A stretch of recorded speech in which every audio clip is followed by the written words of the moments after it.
Merhabalar, Gül'ün Mutfak Aşkı YouTube kanalına hoş geldiniz. Bugün kanalımda peynirli katmer tarifi paylaşıyorum. Tarif için 8 su bardağı unu bir kabın içerisine alıp üzerine 1 yemek kaşığı tuz, 2 su bardağı süt ilavesi yapıyorum. Hamuru yoğurmak için hem süt hem de su ekleyeceğim. Önce 2 su bardağı oda sıcaklığındaki sütü ekledim. Hamuru biraz yoğurduktan sonra su ilavesi yapacağım hamur için. Hamuru biraz yoğurdum. Bu aşamada 1,5 su bardağı su ilavesi yapıyorum. Söylediğim gibi 2 su bardağı süt, 1,5 su bardağı su ile yoğurdum hamuru. Hamur istediğim kıvama geldi. Biraz da dinlendireceğim. Sonrasında açmaya başlayacağım hamuru.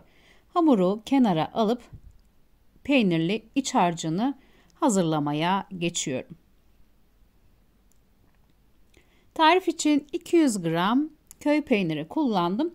Kalan peynirlerinizi bu şekilde değerlendirebilirsiniz. 50 gram sert yağlı beyaz peynir ekledim. Yarım demet doğranmış maydanoz ilavesi yapıp karışımı bir kaşık yardımıyla karıştırıyorum. Hamuru dinlendirdim. Sıra geldi hamuru bezelere ayırmaya.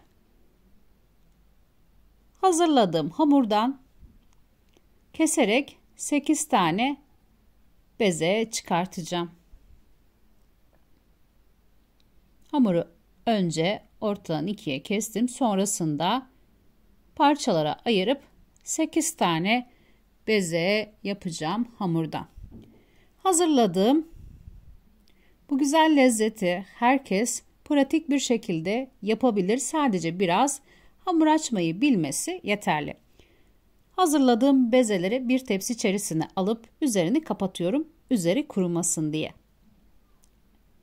İlk hamuru açmaya başlıyorum. Hamurunuzu dinlendirdiğiniz zaman hamurlarınızı açmanız daha kolay olacaktır. Dinlenen hamur çok rahat açılır. İlk hamurumu açtım, hazırladım.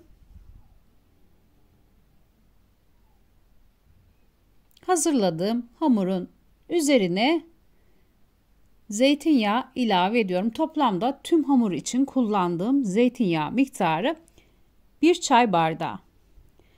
Hamuru yağladım. İçerisine hazırladığım peynirli maydanozlu iç harçtan ekledim. İki ucunu birbirinin üstüne kapatıyorum. Tekrar zeytinyağı sürüyorum. İçerisine hiçbir yağ eklemedim. Sadece zeytinyağı ile yağlıyorum hamuru. İlk hamuru hazırladım. Sıra geldi ikinci katmer hamurunu hazırlamaya. Aynı şekilde ikinci hamuru da açıyorum.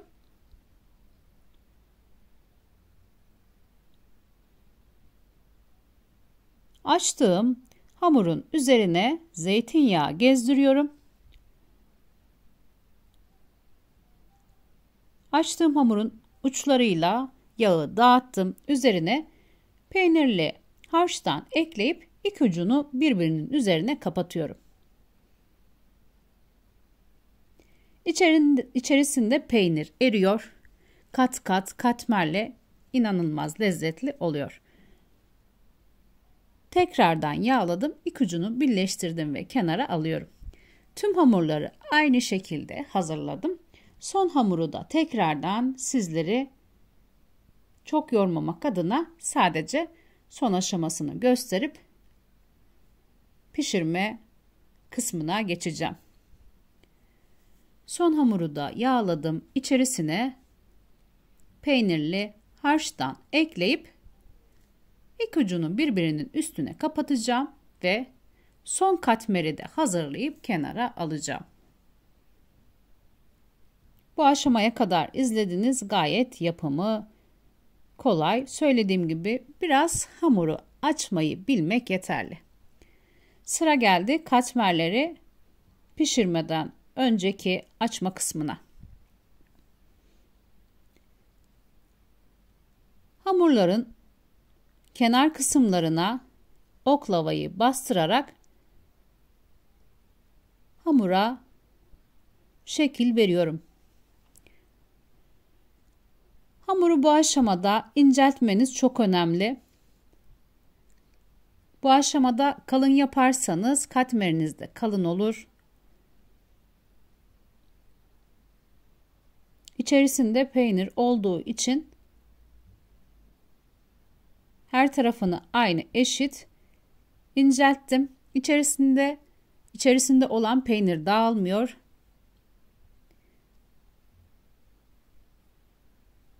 İlk hamuru açtım, kenara aldım. İkinci hamuru da göstereceğim ve pişirmeye başlayacağım katmeri.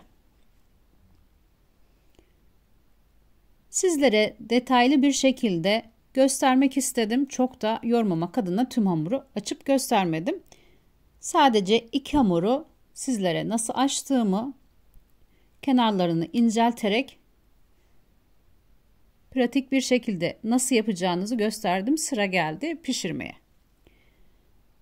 Önceden ısıttığım tava içerisine hazırladığım katmeri aldım. İçerisindeki peynir hiçbir şekilde dışarı akmıyor. Üzerine bir kaşıkla tereyağı ekledim ve kaşığın ucuyla tereyağını dağıtıyorum. Alt tarafı pişiyor, üst tarafını yağladım. Puf puf pişerken kabarıyor katmer.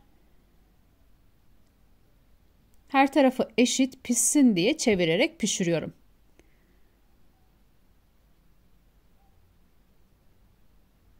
Alt tarafını pişirdim. Diğer tarafını çevirdim ve tekrardan katmeri yağlıyorum.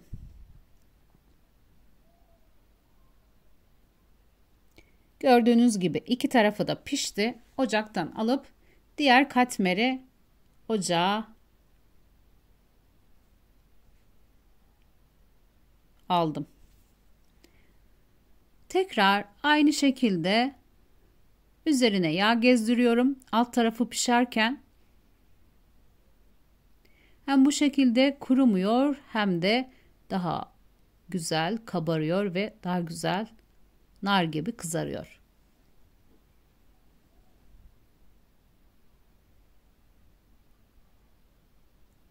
Her tarafına gelecek şekilde tereyağını sürdüm ve çevirerek pişirmeye devam ediyorum. Kenar kısımları eşit bir şekilde pişsin diye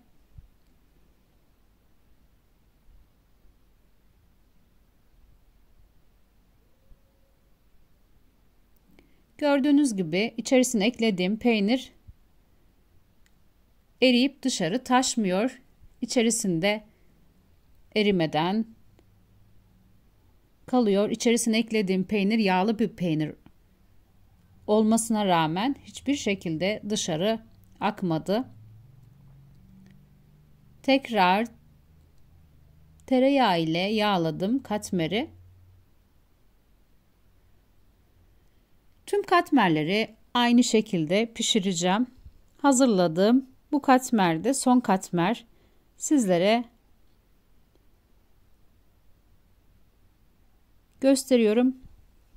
Umarım sıkılmadan izlemişsinizdir her detayını. Sizler de birebir hamurunu ve pişirme aşamasını birebir uyguladığınızda aynı lezzette, aynı görüntüde katmer hazırlayacaksınız. Son katmeri de pişirip servis aşamasına geçeceğim.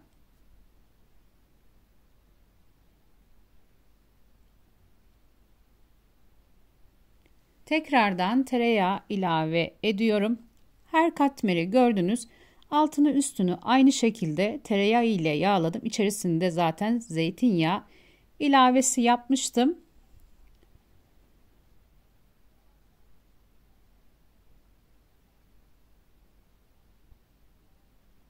Katmer pişti. Bu güzel lezzeti ocaktan alacağım ve servis aşamasına geçeceğim. Herkesin pratik bir şekilde hazırlayacağı bu güzel lezzeti gördüğünüz gibi hazırladım ve dilimin döndüğü kadar sizlere anlatmaya çalıştım ve sundum. Şimdiden hazırlayacaklara afiyet olsun. Kanalıma abone olmayı ve beğeni yapmayı unutmayın lütfen. O güzel yorumlarınızı videomun altına bekliyorum. Sizlerin görüşleri benim için çok değerli. Tarif için kullandığım malzemeleri ne kadar olduğunu açıklama kısmında belirteceğim. Oradan da bakabilirsiniz. Bir tarifin daha sonuna geldim. Başka bir tarifte görüşmek üzere.